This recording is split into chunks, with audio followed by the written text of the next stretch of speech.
नमस्कार दोस्तों, आप सभी का स्वागत है आपके अपने YouTube channel information bye Sonu Baghel में। तो दोस्तों, आज मैं आपको इस वीडियो में बताने वाला हूं कि आप 12th के बाद कॉलेज में एडमिशन और रजिस्ट्रेशन कैसे कर सकते हैं। तो दोस्तों, इसके लिए आपको सबसे पहले डिपार्टमेंट ऑफ हायर एजुकेशन यानी ई प्रवेश की ऑफिशियल वेबसाइट पर आ जाना है। आने के बाद आपको ऐसा डैशबोर्ड देखने को मिलेगा। अब आपको स्क्रॉल करके नीचे आना है। यदि आप 12th के बाद बीए, बीकॉम, बीएससी करना चाहते हैं तो आपको फर्स्ट पर ऑप्शन देखने को मिलेगा। यदि आप पोस्ट ग्रेजुएशन करना चाहते हैं तो सेकंड ऑप्शन देखने को मिलेगा। तो हम यहाँ पर 12th के बाद बीए के लिए आवेदन करना चाहते हैं, तो इसके लिए हम फर्स्ट वाले ऑप्शन पर क्लिक करेंगे। यहाँ पर आपको नीचे क्लिक हर फॉर रजिस्ट्रेशन का ऑप्शन दिखाई देगा, आपको इसी ऑप्शन पर क्लिक करना है। जैसे ही क्लिक करेंगे तो एप्लीकेंट रजिस्ट्रेशन का फॉर्म यहाँ पर ओपन हो जाएगा। अब यहाँ पर आपसे पूछा जाएगा क्या आप मध्य प्रदेश के निवासी है, तो यस करना है। इसके बाद आपको आपकी समग्र आईडी यहाँ पर फिल करनी है। तो दोस्तों, यहाँ पर स्टूडेंट की समग्र आईडी फिल कर देनी है। फिल करने के बाद यहाँ पर समग्र आईडी से स्टूडेंट का नाम वेरीफाई हो जाएगा। इसके बाद आपसे पूछा जाएगा क्या आप मध्य प्रदेश के किसी भी जिले से 12th उत्तीर्ण है, तो यस करना है। इसके बाद आपको 12th बोर्ड जिला सेलेक्ट करना है। 12th बोर्ड आपने किस बोर्ड से किया था उस बोर्ड के नेम को आपको सिलेक्ट करना है। इसके बाद आपको 12th की मार्कशीट के रोल नंबर को आपको यहाँ पर फिल करना है। फिल करने के बाद अब आपसे पूछा जाएगा 12वीं परीक्षा वर्ष, यानी आपने 12वीं परीक्षा किस वर्ष में पास आउट की थी, उस वर्ष को आपको यहाँ पर सिलेक्ट करना है, उस ईयर को सिलेक्ट करना है। सिलेक्ट करने के बाद अब आपको अपार आईडी यहाँ पर फिल करनी है, इस कैप्चा को फिल करना है और गेट डाटा वाले बटन पर आपको क्लिक कर देना है। क्लिक करने के बाद आपको ऐसा मैसेज शो होगा, ओके वाले बटन पर आपको क्लिक कर देना है। इसके बाद दोस्तों, आपको यहाँ पर स्टूडेंट का नाम देखने को मिल जाएगा। इसके बाद कैटेगरी को सिलेक्ट करना है, आपकी जो भी कैटेगरी है उसे सिलेक्ट कर लेना है। इसके बाद आपको जेंडर को सिलेक्ट करना है।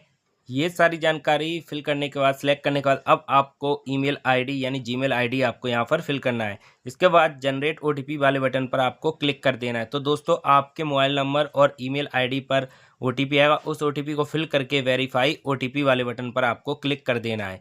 क्लिक करने के बाद अब आपको नया पेज देखने को मिलेगा अपार आईडी का। तो दोस्तों, आपको अपनी अपार आईडी यहाँ पर फिल करनी है।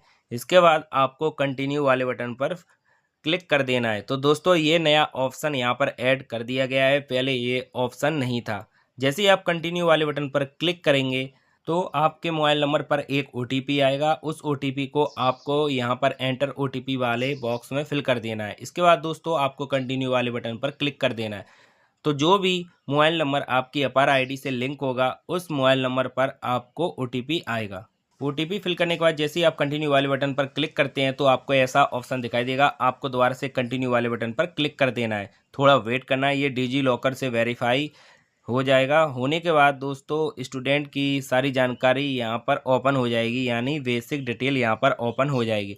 तो कुछ जानकारी यहाँ पर फिल होकर आएगी और कुछ जानकारी आपको यहाँ पर फिल करनी है। जैसे दोस्तों, यहाँ पर स्टूडेंट की माता का नाम यहाँ पर आपको फिल करना है सबसे पहले, यानी मदर्स नेम फिल करना है। मदर्स नेम फिल करने के बाद अब दोस्तों, आपको रिलीजन यानी धर्म को सिलेक्ट करना है। जो भी स्टूडेंट का धर्म है यानी रिलीजन है वो आपको इनमें से सिलेक्ट कर लेना है। सिलेक्ट करने के बाद अब दोस्तों, स्टूडेंट का रक्त समूह यानी ब्लड ग्रुप यहाँ पर सिलेक्ट करना है। स्टूडेंट का जो भी ब्लड ग्रुप रक्त समूह है वो आपको इसमें से सिलेक्ट कर लेना है।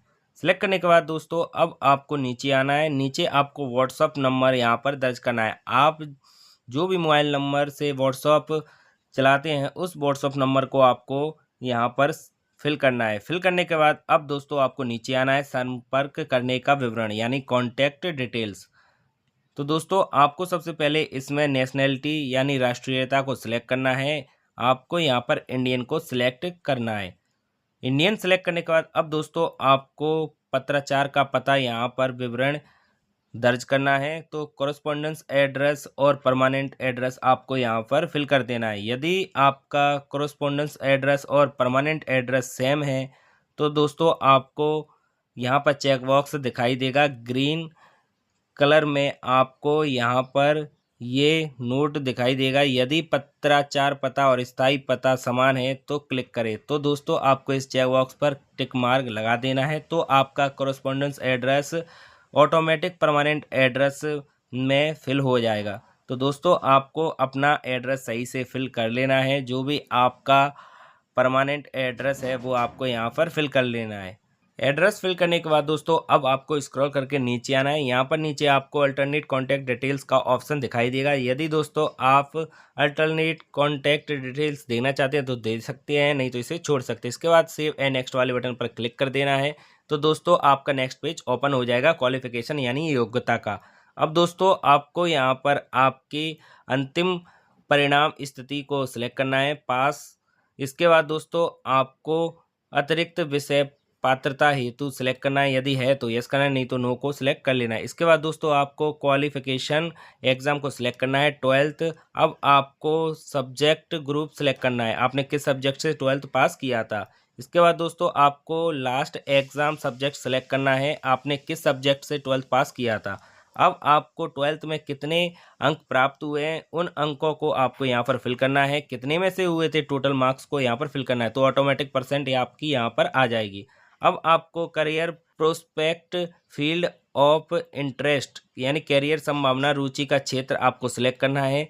आप अपनी रुचि के अनुसार इनमें से सिलेक्ट कर सकते हैं आपकी रुचि किस करियर में है। इसके बाद दोस्तों आपको सेव एंड नेक्स्ट वाले बटन पर क्लिक कर देना है, तो आपका नेक्स्ट पेज ओपन हो जाएगा। इस पेज में आपको रिजर्वेशन डिटेल यानी आरक्षण विवरण वाले ऑप्शन पर आ जाना है। यहाँ पर आपसे पूछा जाएगा मध्य प्रदेश मूल निवासी, यदि आप मध्य प्रदेश मूल निवासी हैं तो यस करना है। इसके बाद दोस्तों आपको आपके मध्य प्रदेश मूल निवासी प्रमाण पत्र का सर्टिफिकेट नंबर आपको यहाँ पर दर्ज करना है। इसके बाद दोस्तों आपको किस डेट में मूल निवासी प्रमाण पत्र डिस्पोज हुआ था उस डेट को आपको यहाँ पर फिल कर देना है। इसके बाद दोस्तों आपका डोमिसाइल सर्टिफिकेट ऑटोमेटिक यहाँ पर वेरीफाई हो जाएगा यानी अपलोड हो जाएगा। इसके बाद दोस्तों आपको माइनॉरिटी स्टेटस में यस या नो को सिलेक्ट करना है। यदि यस करते हैं तो आपको ये ऑप्शन दिखाई देंगे, यदि आप माइनॉरिटी स्टेटस में नहीं आते तो नो को सिलेक्ट कर लेना है। इसके बाद दोस्तों आपसे पूछा जाएगा क्या आपके पास वोटर आईडी कार्ड है, यदि है तो यस करना है और वोटर कार्ड नंबर को आपको यहाँ पर फिल करना है,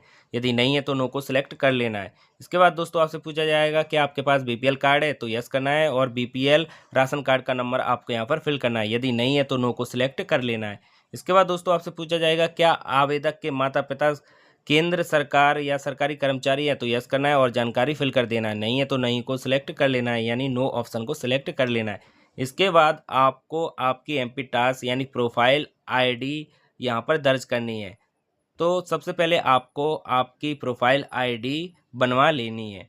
प्रोफाइल आईडी फिल करने के बाद अब आपको टोटल एनुअल इनकम वाले ऑप्शन पर आ जाना है। तो परिवार की कुल वार्षिक आय कितनी है वो आपको इनकम सर्टिफिकेट में से देखकर यहाँ पर फिल कर देनी है।